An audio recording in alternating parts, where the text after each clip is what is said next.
Okay, so today we're talking about complex numbers.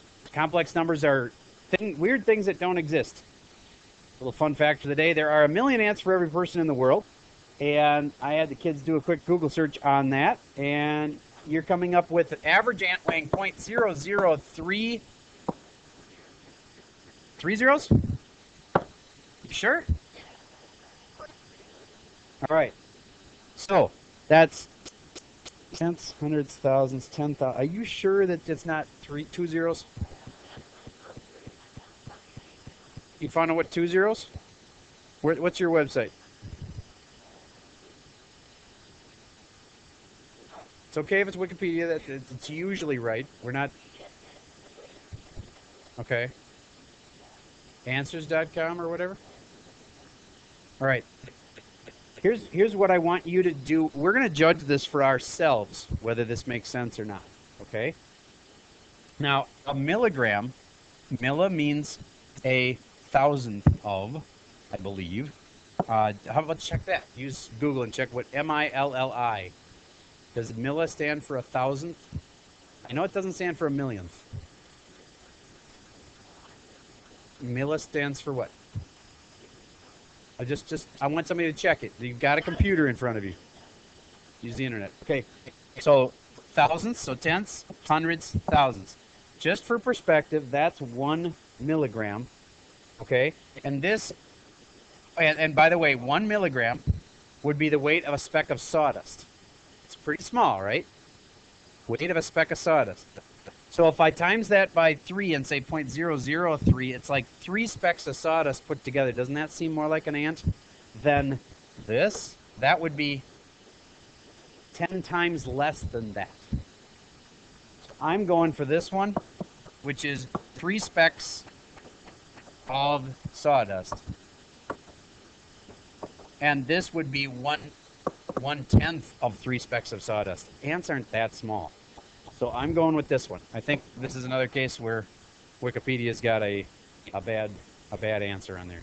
Unless there's a whole lot of teeny tiny ants that are like so small you can't even see them, such that the average would be brought down by that. Yes.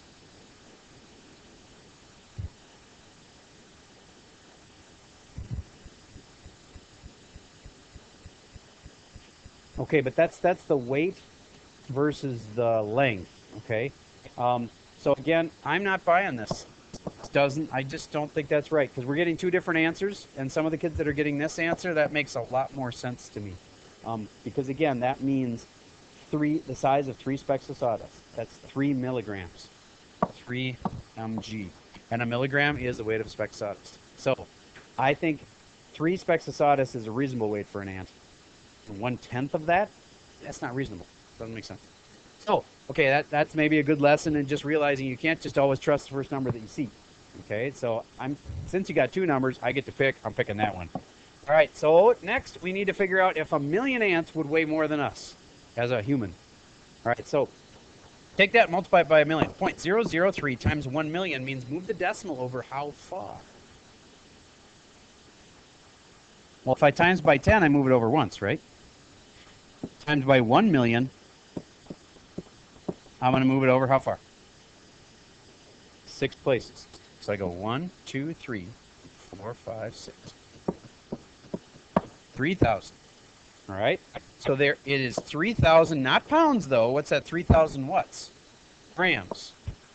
Now, just for perspective, a gram would be, now this is 1,000,000 ants now, would be 3,000 grams. Just wait. 3,000 grams. 3,000 means 3 kilograms. Did you know 1,000 means kilo? Ever heard of a kilometer? 1,000 meters. Okay, kilogram, 1,000 grams. So 3,000 grams would be 3 kilograms. Next thing you probably don't know off the top of your head is the conversion between kilograms and pounds. 2.2, very good. Who read that one? Very nice. Okay. A kilogram is 2.2 pounds. How do you know that? Is that a wrestling thing or? Ah. Okay, I got you. All right. So a kilogram is 2.2 pounds. So I can multiply by 2.2 pounds over 1 kilogram, and that will make my kilograms cancel. And then my final answer would be 3 times 2.2, which would be 6.6 pounds is how much a million ants would weigh. So bottom line is, even though there's a lot more ants out there, we outweigh them, yes. So, and I'm thinking that we have better technology than the ants too, so I'm not too worried. I will say, if we were shrunk down to their size, they'd kick our butts. Because the ants are insanely strong. They can carry things that, for like you, would be like lifting up cars and walking around with them, just like with your 2 hands. So, wow. All right, so let's move on to talk about complex numbers. This guy is responsible, and I just want you to get a perspective on how long math's been going on. This obviously has been going on since the beginning of time, with people like scratching in the dirt and like adding up, you know how many boulders they have or whatever, you know. But when we go back to Leonard Euler, he was in the 1500s, all right? And if we're talking the 1500s, just for perspective, like when was our country built? 1776? 1776? So then think about it this way. 1500s compared to the 1776s, that's hundreds of years before our country was even started. Okay? So, yeah, this math has been around a long time. And they've been doing imaginary numbers that whole time, too. So it's not like this is some new, really complicated techie thing that no, it's been around a while. All right. So imaginary numbers are just basically that the square root of -1 is I. Raise your hand if you remember that. You remember talking about that, don't you? Good. All right, so let's talk about this. When would this ever come up? This is a new page that's not in your notes. I'm just adding a page, so I want you to add a page. Say you're doing x equals -b plus or minus square root b squared minus 4ac over 2a, and you get this underneath the root. What does that mean? There's no real answers, but there are what kind of answers? Imaginary. And now, if I go to this, I'm going to go square root of 25. And this, that was really bad. I'm going to try again. Square root of 25. And the square root of -1 multiplied. Because, you know, you could break things up. If I wanted to break this up into root 5 and root 5, now one of them have to be negative. I could do that. But I'm going to choose to break it up this way. Why? Because I know what the square root of -1 is. It's I. And I know what the square root of 25 is. It's 5. So the answer to this is simply 5i. All right. I want you to try this one. Root -81. What is it? 9i. Done. Right? Okay. How about if it was root -8, though? Give it your best shot on your iPad. Oh, you can do it on paper. Just do it on paper. Okay.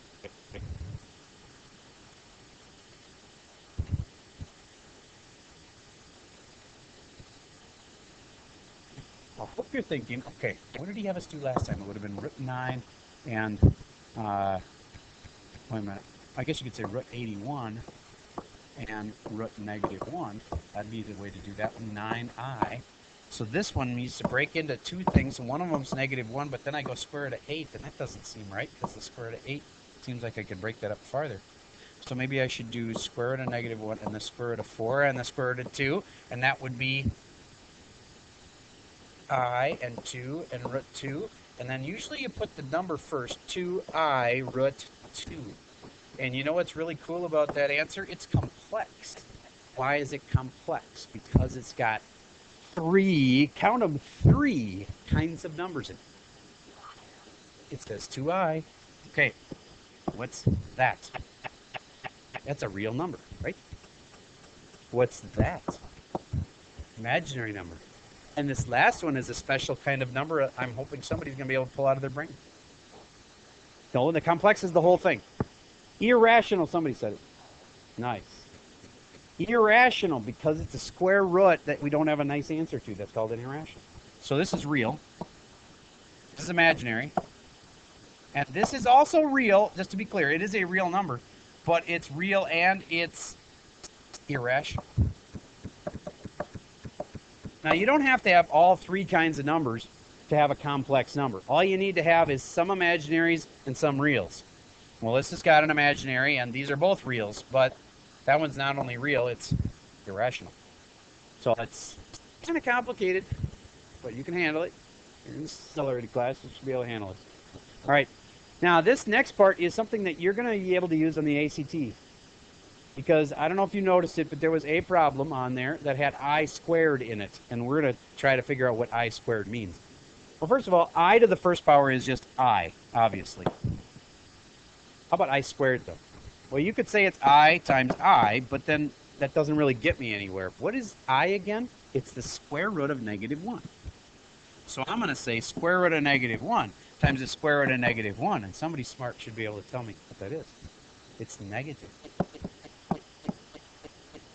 How could it be? Because anytime you have a square root times another square root, think about it this way. What's root 5 times root 5? It's root 25. But what's the answer to that? 5. You get what happens when you take two roots? How about if you had root 7 times root 7? It'd be root 49, but the answer would be 7. You just take the thing, you take the roots off, basically. All right, so that's why this one comes out to negative 1, because we have negative 1 underneath the root times another negative 1 underneath the root, and the answer is just the root comes off and you got negative 1. All right, so now how about I cubed? Use your big brain and realize how you could get I cubed.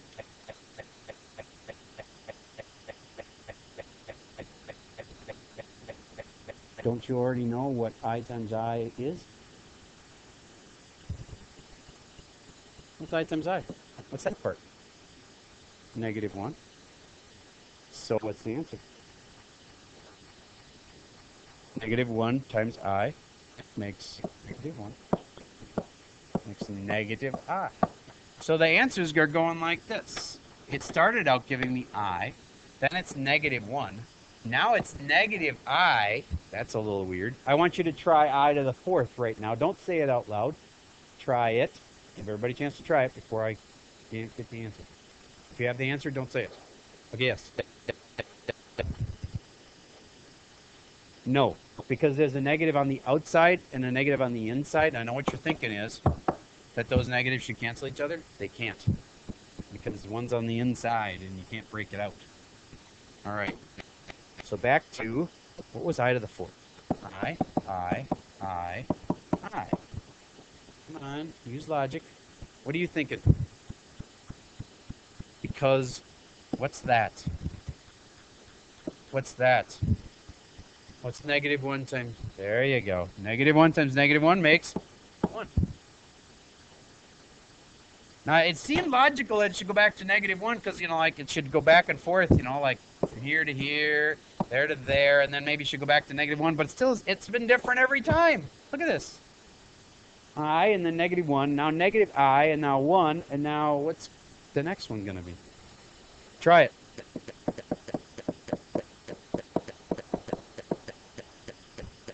You get that I could just take the I to the 4th, which is right here, and what was I to the 4th? And then times it by I, so what's the answer? Just I. And now guess what's going to happen? The pattern will repeat itself. So the next answer should be negative 1 then, if the pattern is going to repeat itself, right? So let's see if it actually is. I to the 6th, I.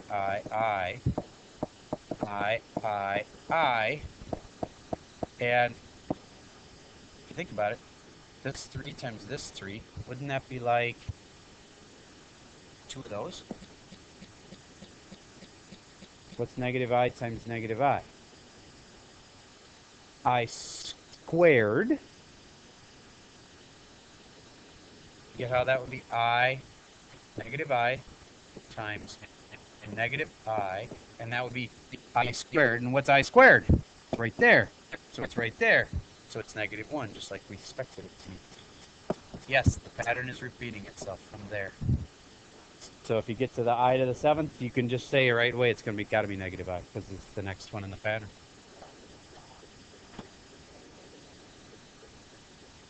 Let's see if you're right on that. Nope. There's an even one that's negative. That didn't work.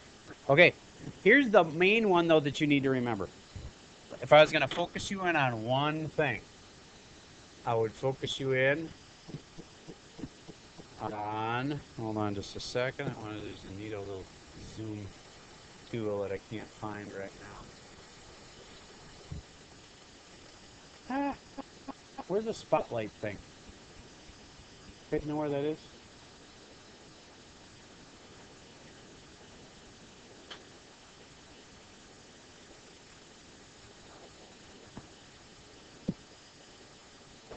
Where's the magic pen? There it is.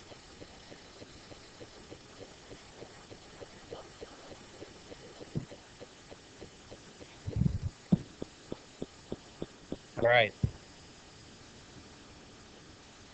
There we go. The magic pen. Thank you. So that's the one that really matters. That I squared comes out to -1. Why? Because here is a typical test question off the ACT. They give you this complicated looking thing that's got like 4x I squared in it. And then you adding that to 4x. And then, you know, the kid's like, well, I don't know what that comes out to be, but if you knew that I squared was really equal to what? -1. Do you get how this is just -1 times 4x, which makes -4x? And that positive 4x would cancel it, and what would the answer be? 0. So just knowing that little fact could make a problem that looks complicated really simple. I squared is -1. All right. So if I was picking one of them to be the big one, that's the big one, is I squared. All right, back to this kind. If you had the square root of -7, you can't really get it to go any farther. It's just root 7 and root -1, and so that's root 7 and an I. But if you write it this way, it looks a little bit like the I is underneath the root still, so it's best to put the I out front. I root 7. Please go to this page, and I'd like you to try 2, 3, 4, 5, and 6. Simplify them as much as you can, as quick as you can. Like number 2 should be just like, bam! Easy. Root 4 is really 2i, right? Because root 4 is 2, and the negative part makes I, so it's 2i. This is root 6, root 4, root -1, which would really be 2i root 6. Raise your hand if you had that one right. Good. Okay, you know what? Good enough. If you get that, you're doing fine. Moving on. Simplify this kind. Well, do you agree that this part right here would be 4i? Then it's going to be 2 plus or minus 2i over 6. And do you get you can cancel some stuff now? What did I do wrong? Oh, not 2i, 4i. There we go. Now, is that right? Okay. And now, what goes into everything? How about I say it that way? 2. 2 goes in here once, 2 goes in here twice, 2 goes in here 3 times. Final answer would be 1 plus or minus 2i over 3. And no, you can't go any farther than that. That's it. It's good enough. That's called simplified radical form. Yes? Okay. All right. Moving on. Guess what happens when you put this in the quadratic? When underneath the root, what do you think happens? You get a negative. That's all. All right. I think that's no big deal. So now, you got time to work on your homework. I'll do this one really quick just in case. Negative b, -2, plus or minus square root of b squared, which is 4, minus 4ac, all over 2a. 2 times 1 is 2. All right, and the a and the c, this is where everybody makes their mistakes, and I looked on your test, and man, a lot of people made mistakes in there. You got to be careful underneath there, because 4 times a is 1, times c is 6, and a lot of times it's if this number's negative, the kids will mess up. Because they'll forget to put the negative into the equation, and then you have 2 negatives, which makes positive, which means you actually would add this whole thing to the 4. But in this case, it is a minus, and there isn't any other minuses here or here to cancel it out. So this one would be, oh, look at that. I got 24, but I have to, or it was 4 minus 24, which makes -20. So it would be -2 plus or minus root -20. All over 2. And normally in the past we'd just say, oh, no answer. But now we would say, oh, I know how to do that. Root 20 is root 5 and root 4 and root -1. And that would be 2, and that would be I, and that would be root 5. We normally write it this way, 2i root 5. I'm going to replace this piece right here with 2i root 5. So it's -2 plus or minus 2i root 5 all over 2. 2's all over the place. Cancel, cancel, cancel. They don't disappear. They turn into 1s. Final answer, -1 plus or minus I root 5. And all over 1 is okay, but not necessary. So I'm going to leave it like that. What kind of an answer is that? It starts with a C. Complex. Complex number, because it's got, in fact, it's got 3 kinds of numbers in it. These 2 are real. That's imaginary. But that's not only real, it's also irrational. All right. Your homework is that. Complex numbers, worksheet A. It is on Schoology under today's date, which happens to be the 15th of November. And that's all I got for you for today.